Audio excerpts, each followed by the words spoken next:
যাদের 5,000 ফলোয়ার্স হয়ে গেছে, ঠিক আছে, এবং 5টি ইলিজের ভিডিও দিয়ে দিয়েছো, তারা কোথায় গেলে ওয়াচ টাইম দেখতে পারবে কমপ্লিট, যে আমার কতদিন লাগবে সেটা।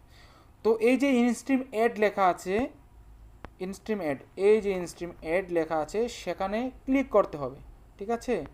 সেখানে ক্লিক করো, সেখানে ক্লিক করলেই সম্পূর্ণ চলে আসবে। এই লেখাটা সবচেয়ে গুরুত্বপূর্ণ, এই লেখাটা আপনাকে গুরুত্বপূর্ণ দিয়ে পূরণ করতে হবে।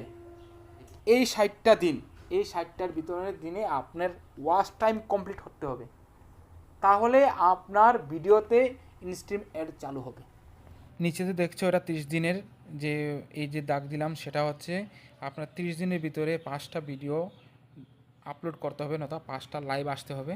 তারপর ওয়াচ টাইম কমপ্লিট হওয়ার সাথে সাথে আপনার চ্যানেল মনিটাইজ হয়ে যাবে এবং আর্নিং করতে পারবেন। যদি ভিডিওটা ভালো লাগে তো লাইক, শেয়ার, কমেন্ট অবশ্যই করে দেবেন।